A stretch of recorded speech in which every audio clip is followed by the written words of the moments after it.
ہزاروں سال نرگس اپنی بے نوری پہ روتی ہے، بڑی مشکل سے ہوتا ہے چمن میں دیدور پیدا۔ علامہ محمد اقبال 9 نومبر 1877 کو سیالکوٹ کے ایک دیندار گھرانے میں پیدا ہوئے۔ آپ 20ویں صدی کے ایک معروف شاعر، مصنف، قانون دان، سیاستدان، مسلم صوفی اور تحریک پاکستان کی اہم ترین شخصیات میں سے ایک تھے۔ اردو اور فارسی میں شاعری کرتے تھے اور یہی ان کی بنیادی وجہ شہرت ہے۔ شاعری میں بنیادی رجحان تصوف اور احیاء امت اسلام کی طرف تھا۔ علامہ اقبال کو دور جدید کا صوفی سمجھا جاتا ہے۔ آج ہم دیکھیں گے کہ علامہ اقبال نے ابتدائی اور اعلیٰ تعلیم کہاں سے حاصل کی، انہیں مصور پاکستان کیوں کہا جاتا ہے، انہوں نے شاعری اور نثر کب اور کن زبانوں میں کی۔ علامہ اقبال نے ابتدائی تعلیم سیالکوٹ میں ہی حاصل کی اور مشن ہائی اسکول سے میٹرک اور مرے کالج سیالکوٹ سے ایف اے کا امتحان پاس کیا۔ زمانہ طالب علمی میں انہیں میر حسن جیسے استاد ملے جنہوں نے آپ کی صلاحیتوں کو بھانپ لیا اور ان کے اوصاف خیالات کے مطابق آپ کی صحیح رہنمائی فرمائی۔ شعر و شاعری کا شوق بھی آپ کو یہیں پیدا ہوا اور اس شوق کو فروغ دینے میں مولوی میر حسن کا بڑا دخل تھا۔ ایف اے کرنے کے بعد آپ اعلیٰ تعلیم کے لیے لاہور چلے گئے اور گورنمنٹ کالج لاہور سے بی اے اور ایم اے کے امتحانات پاس کیے۔ یہاں آپ کو پروفیسر آرنلڈ جیسے فاضل شفیق استاد مل گئے۔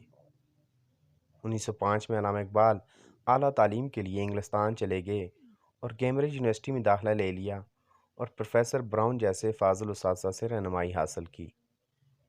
بعد میں آپ جرمنی چلے گئے جہاں میونخ یونیورسٹی سے آپ نے فلسفہ میں پی ایچ ڈی کی ڈگری حاصل کی۔ ابتدا میں آپ نے ایم اے کرنے کے بعد اورینٹل کالج لاہور میں تدریس کے فرائض سر انجام دیے، لیکن آپ نے بیرسٹری کو مستقل طور پر اپنایا۔ وکالت کے ساتھ ساتھ آپ شعر و شاعری بھی کرتے رہے۔ بحیثیت سیاستدان ان کا سب سے نمایاں کارنامہ نظریہ پاکستان کی تشکیل ہے، جو انہوں نے 1930 میں الہ آباد میں مسلم لیگ کے اجلاس کی صدارت کرتے ہوئے پیش کیا تھا۔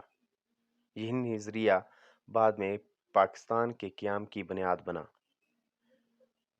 گو کہ انہوں نے اس نئے ملک کے قیام کو اپنی آنکھوں سے نہیں دیکھا، لیکن انہیں پاکستان کی قومی شہر کی حیثیت حاصل ہے۔ 1926 میں آپ پنجاب لیجسلیٹو اسمبلی کے ممبر چنے گئے۔ آپ آزادی وطن کے علمبردار تھے، سیاسی تحریکوں میں حصہ لیتے تھے، مسلم لیگ میں شامل ہو گئے اور آل انڈیا مسلم لیگ کے صدر منتخب ہوئے۔ آپ کا الہ آباد کا مشہور صدارتی خطبہ تاریخی حیثیت رکھتا ہے۔ اس خطبے میں آپ نے پاکستان کا تصور پیش کیا۔ 1930 الہ آباد کے صدارتی خطبے میں انہوں نے نظریہ پاکستان اور تشکیل پاکستان کے حوالے سے اپنا موقف اور اپنا نظریہ سامنے رکھا۔ یہی وجہ ہے کہ انہیں مصور پاکستان کہا جاتا ہے۔ 1931 میں آپ نے گول میز کانفرنسوں میں شرکت کر کے مسلمانوں کی نمائندگی کی۔ آپ کی تعلیمات اور قائد اعظم کی انتھک کوششوں سے ملک آزاد ہو گیا اور پاکستان مارز وجود میں آیا۔ لیکن پاکستان کی آزادی سے پہلے ہی علامہ محمد اقبال انتقال کر گئے تھے، لیکن ایک عظیم شاعر اور مفکر کے طور پر قوم ہمیشہ ان کی احسان مند رہے گی، جس نے پاکستان کا تصور پیش کر کے برصغیر کے مسلمانوں میں جینے کی ایک نئی آس پیدا کی۔ علامہ اقبال نے اردو، فارسی اور انگریزی میں قلم اٹھایا اور مختلف تصانیف کے ذریعے قوم کی تعمیر کی۔ ان کا نثری مجموعہ علم الاقتصاد 1903 میں شائع ہوا۔ فارسی شاعری میں اسرار خودی 1915، رموز بے خودی 1917، پیام مشرق 1923، زبور عجم 1927، جاوید نامہ 1932، پسچ باید کرد ایک اقوام شرق 1936، ارمغان حجاز فارسی 1938 میں شائع ہوئی۔ ان کی اردو شاعری میں بانگ درا 1924، بال جبریل 1935، ضرب کلیم 1936 اور ارمغان حجاز اردو 1938 میں شائع ہوئی۔ انگریزی زبان میں فارس میں ماروائے طبیعیات کا ارتقاء 1908 اور اسلام میں مذہبی افکار کی تعمیر نو 1930 میں لکھی۔ شاعر مشرق علامہ محمد اقبال حساس دل و دماغ کے مالک تھے۔ آپ کی شاعری زندہ شاعری ہے جو ہمیشہ مسلمانوں کے لیے مشعل راہ بنی رہے گی۔ یہی وجہ ہے کہ کلام اقبال دنیا کے ہر حصے میں پڑھا جاتا ہے اور مسلمانان عالم اسے بڑی عقیدت کے ساتھ زیر مطالعہ رکھتے ہیں اور ان کے فلسفے کو سمجھتے ہیں۔